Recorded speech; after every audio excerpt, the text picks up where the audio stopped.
This special edition podcast is brought to you by the Pro Bono Institute.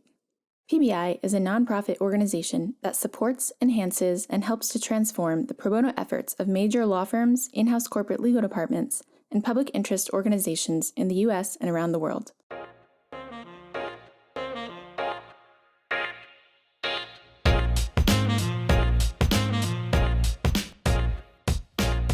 Welcome to PBI's podcast, The Challenge of COVID-19, Lawyers in Action. I'm your host, Nihad Mansour, PBI's Assistant Director of the law firm Pro Bono Project. This podcast is the first in a series of special episodes featuring legal sector leaders and frontline practitioners working to mitigate the impacts of the COVID-19 pandemic on the financially distressed and those seeking to aid them. During the course of this podcast series, we'll get an understanding of how the coronavirus is increasing the demand for legal aid and pro bono assistance, the challenges facing legal practitioners and organizations in meeting that demand, and what the sector is doing to meet those challenges. We also explore what other challenges remain to be solved and, perhaps more importantly, how more lawyers, law firms, corporations, and legal aid organizations can most effectively join in these efforts. Today you'll hear from Jim Sandman, Chairman of the American Bar Association's COVID-19 Task Force, Ron Flagg, President of the Legal Services Corporation, and Jackie Haberfeld, Pro Bono Counsel for Kirkland and Ellis. The legal community has come together in times of disasters before, but I'm pretty sure we can all agree that the coronavirus pandemic is a different kind of disaster. I wanted to know how this pandemic is different with respect to creating demand for legal services. So I asked. Well, for one thing, it's international. It's huge. It's a global crisis. So it's not just our people who are having problems. It's people all over the world. And it affects really every aspect of people's lives. Not only are there small business issues, but I imagine we're going to see large spikes in domestic violence incidences and child abuse. There are obviously medical concerns. There are concerns for healthcare and emergency workers. There are concerns for grocery delivery people and people upon whom we rely every single day to do jobs that we historically have undervalued. So, this really has implications that go far beyond the implications of, for example, a superstorm Sandy, which dramatically affected the small businesses and homeowners and residents of the New York area and other coastal areas, but wasn't exactly the same. Or even 9/11, where it had enormous implications in all areas, but still didn't directly affect quite as many people as this. So the scalable model is really, really important. Jim Sandman noted another way in which the pandemic is creating an environment that cries out for additional legal aid and pro bono. There's going to be a huge problem just with volume. Significantly more people needing legal assistance, significantly more people qualified for legal aid because they now find themselves out of a job. Just look at the numbers, the millions of unemployment insurance claims being filed. That's going to continue. And that's going to have a huge impact on the ability of traditional legal aid organizations to meet demand. Ron Flagg identified some contributors to this increase in demand. Legal aid providers are seeing and will see a dramatic spike in need for their services. Two aspects of COVID-19 are causing spikes in service needs and will continue to do that. First, unemployment. We've seen 10 million new claims in just the last 2 weeks, which is around 20 times the norm. And of course, the sheltering in place orders have an effect on legal needs. With the volume of service needs expecting to substantially increase, I asked Jim and Ron to be more specific as to what types of legal issues are arising out of this pandemic. I think that there will be a particular substantive area that will be very prominent in need, and that is benefits. New government benefits programs becoming available through the CARES legislation or traditional government benefits like unemployment that are now going to be needed by many more people than availed themselves of those benefits in the past. So what legal needs are spiking or will be spiking? First, evictions. Evictions today in states without and other jurisdictions without moratoriums And following the expiration of the moratoriums, we expect an enormous increase in evictions throughout the country. Second, domestic violence cases and protective orders are already increasing. A recent survey of 22 law enforcement agencies across the country reported that 18 departments have seen a rise in domestic violence calls. Obviously, this is linked both to downturns in economic circumstances as well as sheltering in place orders, which require people to stay close together whether they want to be or not. Other issues where we're seeing or expect to see increases, obviously employment issues and unemployment claims, healthcare issues given the nature of the COVID-19 crisis, food stamp assistance claims, family law issues such as emergency child custody, visitation and support, elder abuse and scams directed at aging populations, and Social Security, Medicaid, and other benefit-related issues. We expect to see substantial increases in all of those areas. I'll let Jim sum up the demand situation with a look at the longer term and lead us into our next two topics. The unique challenges that the COVID-19 pandemic presents in meeting demand for legal services and what should be done to meet those challenges. I think the big challenge here over the longer term is going to be volume. I think that we're looking at a spike in demand that will be greater than we saw in the Great Recession in 2008 and 2009. I just think the number of people being put out of work right now is going to exceed anything we've seen in recent history. And I think that even after the pandemic passes, it's going to take time for businesses to get back up on their feet. Just take a look around your neighborhood. Look at your local restaurants. I'm trying when I can safely to order food get takeout from restaurants that I want to support. And people are telling me that they're lucky if they're doing 1/3 to 1/2 of the business that they do when they're open as usual. That's probably at the high end. And are they going to be able to survive? I think we're in for something here for the long haul. So I would urge the pro bono community to be thinking longer term here and to be setting up structures to deal with volume, structures that can really promote collaboration in a way that we may not have achieved before. Our profession has a strong culture of pro bono work, a strong pro bono ethic, but I think that it's important that we now combine efforts and get outside our traditional organizational ways of thinking. What is my firm going to do? What is my legal department going to do?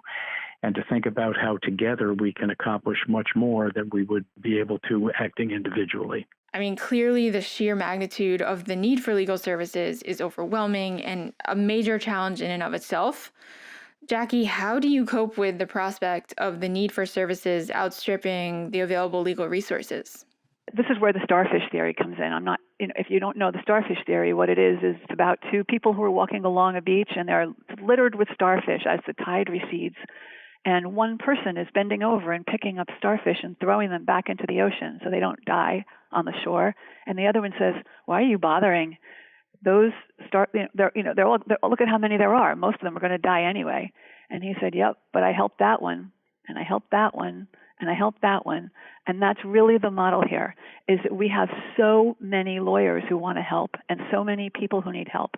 Can we help everyone? Probably not. But we can help the people that we reach, and we can do the best we can. And even if our services are limited, it's perhaps more services than people otherwise would have had. And perhaps it's the thin end of the wedge that leads people to say, "Hey, you know what? I can do this. I just helped somebody in a brief consultation, but now I feel better and I'm ready to take on a full representation of that business and help them to survive." So that's really the model right there. In discussing challenges with this group, it was clear that the overwhelming demand is not the only barrier to justice right now. The means of access are just different now. Access both to the courts and to legal help. Many courts are effectively shut down except for emergency proceedings. and that can be difficult. The emergency proceedings can involve matters like protection orders for victims of domestic violence, modification of child support orders, modification of child custody arrangements.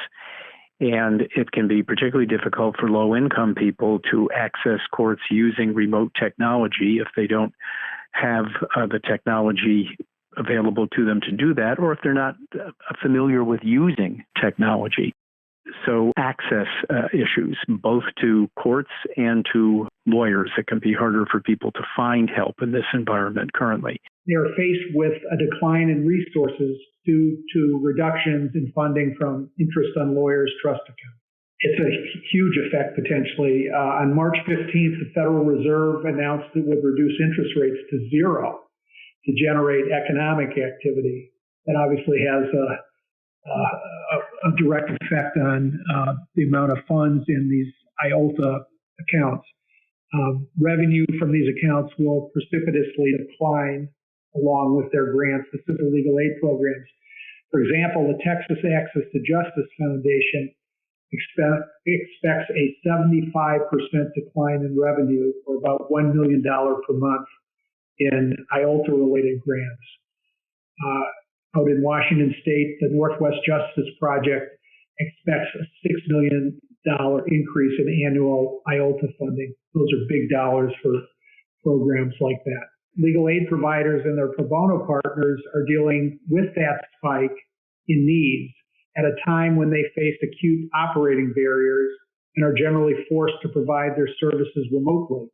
Jim and Ron both agreed that lawyers should think outside the box and be creative with how they help in this time. Legal advice and representation is not the only assistance that law firms are in a position to render. As Jim Sandman and Ron Flagg related to me, tech support is a pressing need right now too. In the near term, a lot of legal aid organizations just need tech support right now. They also need people. They'd love to be able to get some time from the IT staffs of big law firms or corporate legal departments, but I don't think that's going to be possible right now. I think the IT staffs are overwhelmed just serving the internal needs of their organizations, which have had to adapt to a new way of doing business. But I do think that the pro bono world should think about providing in-kind contributions in addition to traditional legal services. Let's see what kind of operational support legal aid organizations need to have in order to serve what will surely be an overwhelming need. Nearly all of LSC's funding recipients have had to close some or all of their offices and work and provide services remotely. In early March, over 80% of the legal aid programs we fund reported that they would need additional computers, telecommunication equipment, and information technology to enable them to work and provide assistance remotely. 126 of our 132 grantees have applied for funding for technology to build their telework capacity, and we expect to grant out that emergency telework capacity funding by April 10th. Another substantial operating challenge for many legal aid programs is inconsistent judicial operations from court to court. If a state Supreme Court lacks the authority to issue orders for all of the lower courts in a state or county, it leaves local jurisdictions with the latitude to decide their own procedures. And consequently, legal aid attorneys and staff are now spending significant time contacting courts to understand exactly how they're operating. We find that telephonic and video conferencing hearings vary depending on local court capabilities. As it were, our legal aid staff around the country are having to relearn substantial aspects of civil procedure given the changes that they face. Lawyers are going to have to participate in pro bono, at least in the near term, remotely, and that will be different for many of them. I think the particular challenge with pro bono right now is coordinating and making sure that we're responding to the most pressing needs.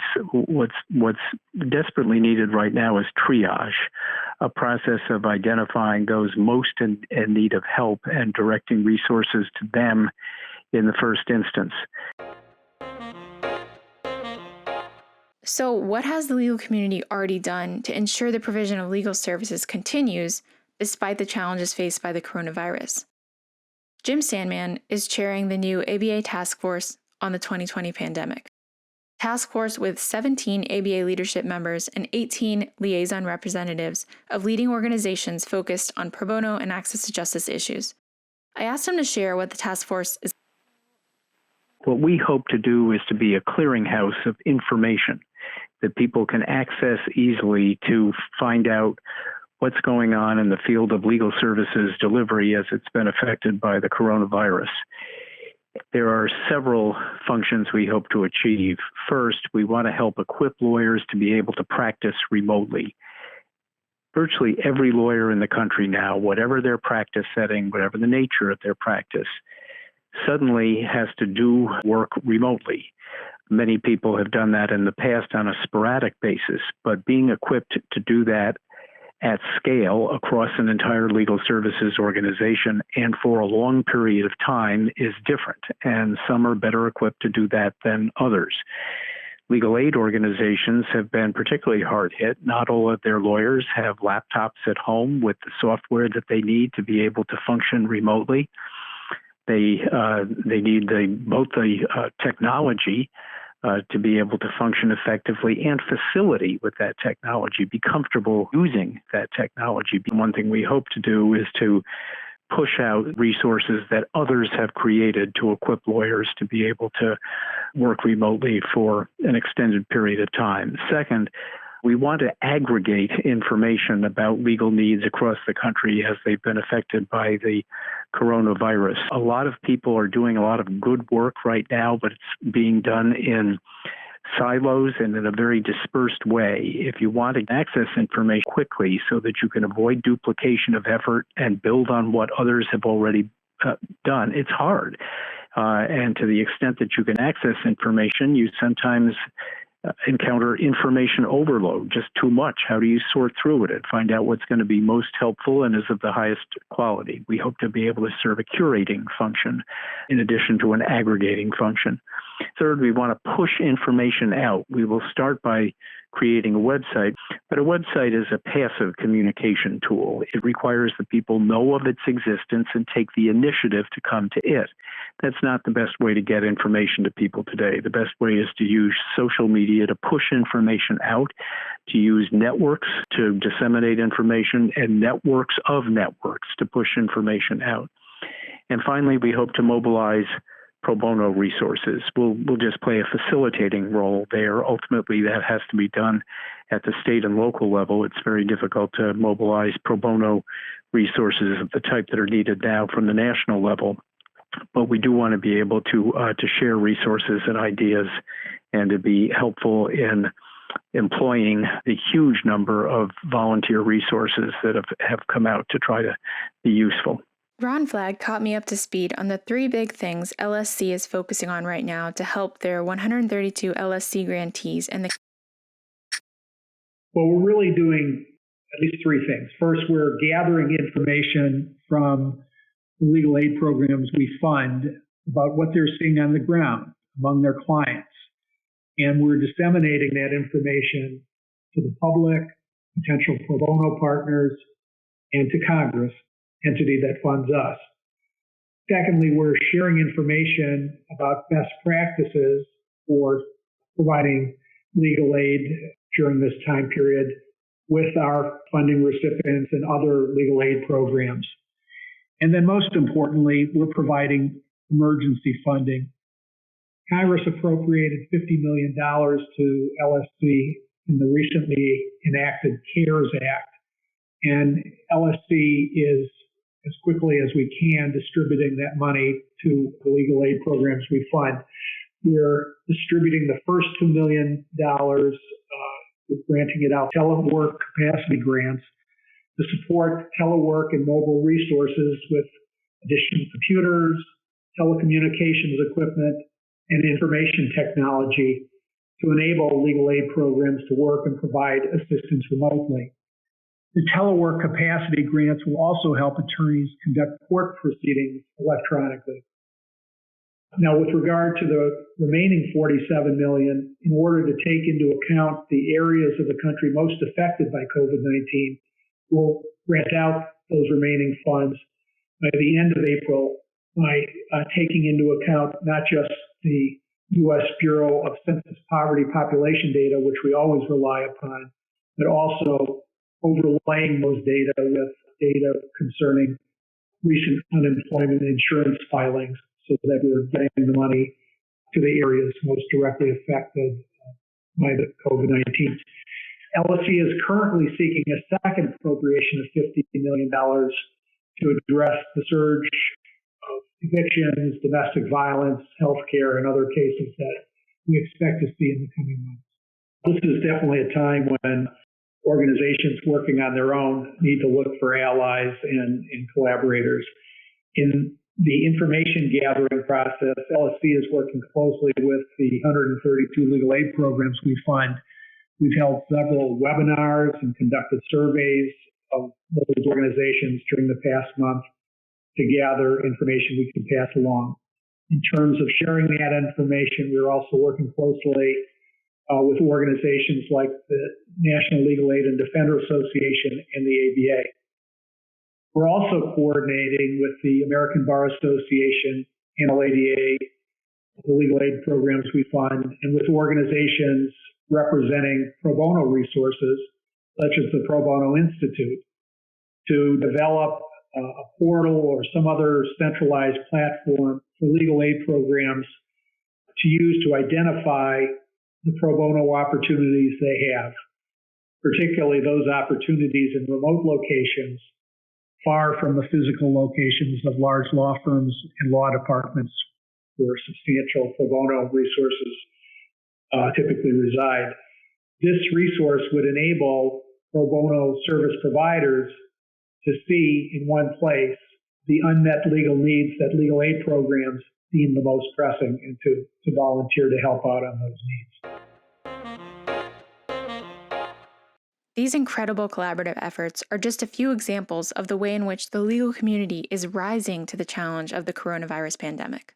You've seen indications of it already. I admire hugely what Paul Weiss has done, what their chair, Brad Karp, has done, to jump in and to figure out immediately what the firm can do to help and to create a website with very useful information on benefits programs that are available to people that they may not know how to access, where hundreds of lawyers in the firm responded to his call immediately for pro bono help.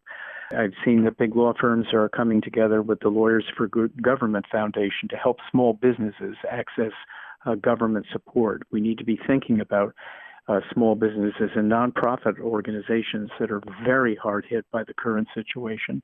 But I'm just seeing example after example of people and institutions coming forward to say, how can I help, looking out for others first? And that makes me optimistic. We will get through this, and we'll get through it because we'll see where our common interests lie, and that we'll all be better off if we pull together and help.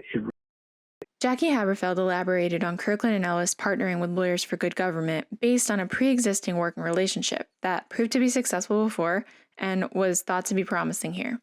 This program, the initial part of the program is kicking off in New York with in partnership with the City Bar Justice Center, which has for many years had a really excellent program called the Neighborhood Entrepreneur Law Program.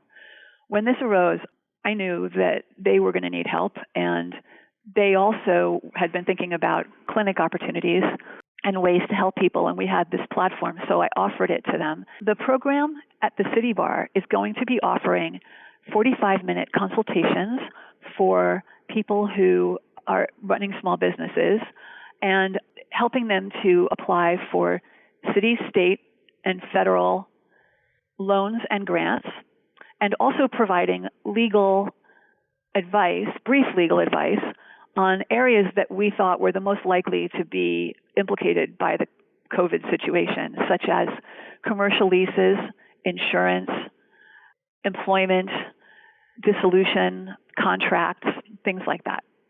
So we have lawyers who are experienced in those areas, And anybody who calls in will be able to have a consultation for 45 minutes with one of our lawyers.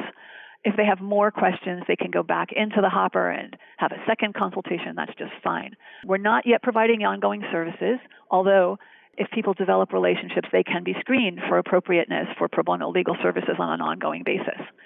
So definitely hope to be able to offer a meaningful amount of support to New York small businesses. That program is being rolled out nationally and is going to open in a large number of other cities. We have New York, Seattle, Detroit, Atlanta, Charlotte, Los Angeles, Denver, Miami maybe, Washington, D.C. maybe, and then there's a chance of Connecticut, and of course New York. I've been talking about that. Lawyers for Good Government is also going to refer people to programs that are happening in their city. In other words, it's in nobody's interest for programs to be repeated where there are already programs and not be offered in places where there aren't any. So the focus is on getting the work done and making sure that we're referring people to the places in their areas where the work is being done. To learn more about the City Bar program, which is now open in New York, you can go to lawyersforgoodgovernment.org. There, small businesses can fill out an intake form to request a free 45-minute legal consultation, or they can sign up to be notified if a COVID small business legal clinic becomes available in their state. Law firms that are interested in participating in the project can fill out an interest form on the website. I asked Jackie for more details on the innovative program. How much subject matter expertise is required? What happens if questions fall outside of the scope of participating lawyers' experience? And how is the program expanding? We're offering brief trainings, but the trainings are really more for people who don't practice in that area of law. So, for example, if you're a contracts lawyer and you finished up a consultation with somebody who said they had a contracts problem, and at the end of that person says, hey, I got a commercial lease question I can ask you. We would like all our lawyers to have sort of a basic amount of knowledge about the other areas in which we expect people are going to have questions. But we're not trying to teach people whole bodies of law from scratch. It's really just basic information. And then if the lawyer who's on the phone can't answer it, as I said earlier, we can throw people back in the hopper and say, hey, this person needs a real estate lawyer to talk about commercial leases. If it's brief advice that somebody needs, then we can give it.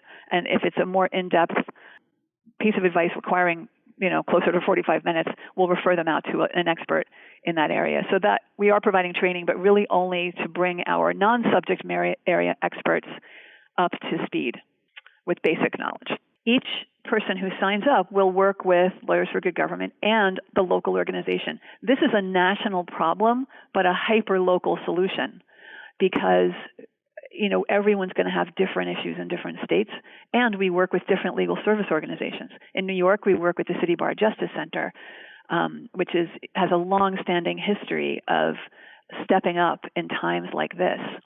And, in other cities where we might be working with other organizations, lawyers' committees or state bars or city bars or other legal service and nonprofit organizations, and they will have their own criteria for who they're accepting in their programs and for what kinds of services they're going to be providing. So I've given the New York model because New York is going out first, but other states may differ slightly in what services they provide. They may provide more or they may provide fewer. The way that we approach this is that first we try to find a firm who will be what we call the lead firm in a city. So a city lead, actually, is what we call it. The city lead is really an administrative lead to help identify a legal service organization that will partner with the program, and then to help recruit lawyers and clients for the project.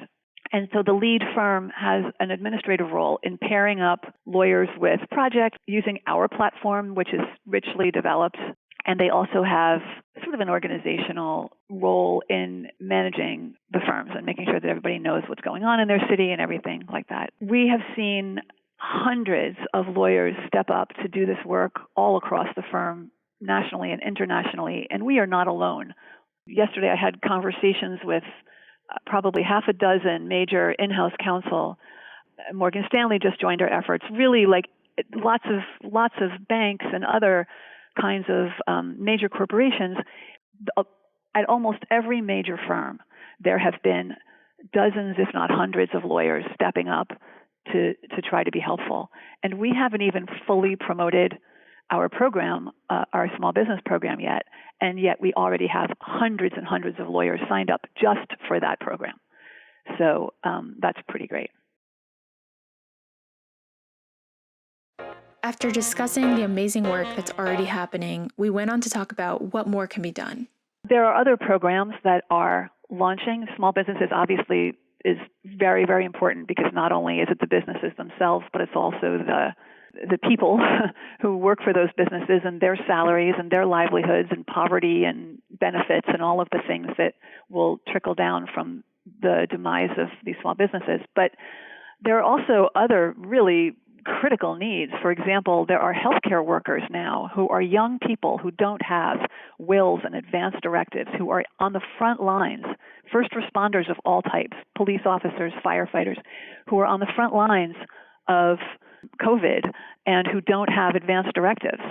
And so the firms and various legal service organizations and nonprofits are pulling together to provide those services remotely. And that is also a hugely important effort.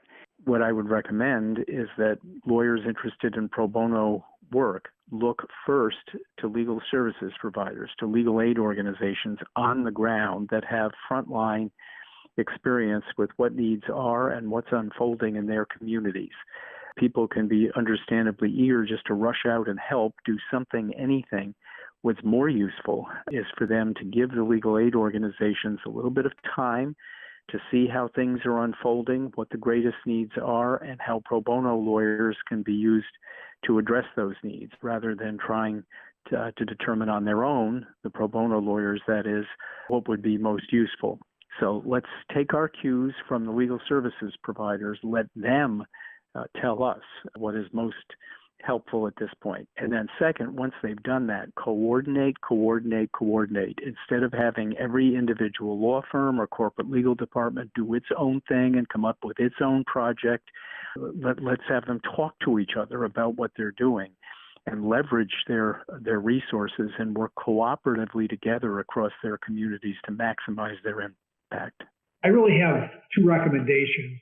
First, for whether you're in a law firm or you're in a law department or you're just working on your own, identify the legal aid programs in your community. Go to their websites. These are organizations with whom you have an existing relationship. Talk to them and ask them to identify for you what pro bono opportunities they might have, what pro bono opportunities they view as the most pressing. At this point in time, they should be the ones identifying the things that are most important.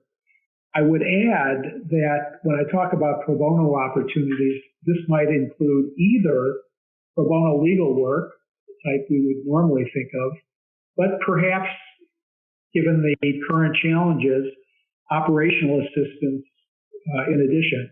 For example, as legal aid programs are transitioning to widespread telework, they may need assistance in moving to some sort of cloud-based communication system. Law firms and law departments often have great in-house expertise in this area, and there are undoubtedly many legal aid programs that could benefit from that sort of pro bono assistance. Second, and I've alluded to this earlier, I would urge particularly those of you listening who are in large urban areas where there may be a number of law firms and law departments, to try to identify legal needs remote from where you are, remote from where most pro bono resources are located, and try to determine, presumably in conjunction with the legal aid programs that serve those remote areas, what needs you could help address remotely. After hearing about the growing demand for legal services and the challenges COVID-19 poses to addressing those needs, I was heartened by these industry veterans' illustrations of what is being done. Ultimately, these discussions revealed incredibly positive attitudes underlying those actions. I hope you'll find these final observations as inspiring as I do. COVID-19 is, of course, presenting unprecedented challenges, but COVID-19 also presents lawyers an opportunity, really a unique opportunity given the nature of our profession, to be helpful at a time when most of the world feels helpless. An opportunity to help people facing life-altering problems. And to date, I've seen both legal aid providers and their pro bono partners proactively seeking out those opportunities, identifying new and creative ways to serve people remotely and effectively, really showing the legal profession at its finest hour. We are so lucky. When I think about the benefits that we have, I'm sitting in my basement home office, but my lights are on and there's food in my fridge and I'm not going to lose my job anytime soon. And everyone's healthy. And I'm so grateful for that, and also so grateful for the opportunity to be helpful to others less fortunate, and grateful for the opportunity to work with Lawyers for Good Government and deliver that opportunity to others who also want to be impactful. I think that when you're in a situation like this, in which we really are probably still closer to the beginning than we are at the end, the only way to get through it is to go through it. The only way the only way to get to the end is just to keep on going. And we have, as I said, tremendous resources and the opportunity to be helpful here.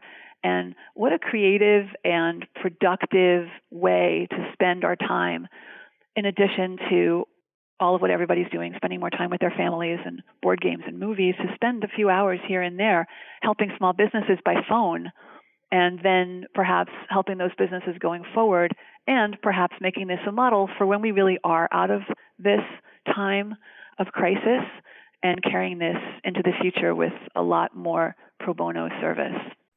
I do have hope. Hard times test values. They test what's most important to you. And I think that these times are bringing out the best in people. I think they're bringing out a natural human instinct to help others. And I think that's going to increase. I do think it's important to realize that there is lots of reason for hope right now. There can be days when it's hard. This is affecting everybody in so many different ways. People who are worried about their parents or their grandparents, families with young children having to cope with distance learning, with having kids underfoot while they have to work from home. This is hard, and not knowing when the end is going to be. That's one of the most challenging things. How long will this go on? That can be distracting, but keep your eye on the important things. I live on Capitol Hill in Washington, D.C., and in our neighborhood, there's a new tradition where people come out on their porches. Many of the houses on Capitol Hill have porches, some of them small, at 5 o'clock every afternoon for a neighborhood happy hour. People just sit on their own porches. They keep their distance from one another, and they'll shout across the street or a few houses down just to talk to each other to maintain, or in some instances establish for the first time, a human connection with their neighbors. People are realizing the importance of human connections more than ever now because they've been tested. And I think long-term good is going to come of that. I hope you are getting ready for that one soon. It's almost 5 o'clock. I better get going. I live in a condo. I don't have a porch. Well, you could do it from the window. Yeah, but I go what we do, my wife and I go for a walk at that time. There you go. Every afternoon, and we just walk by and wave to people and tell them we admire their house, and yeah. Oh, they're waiting for you. Right. That's awesome. I love that. Right.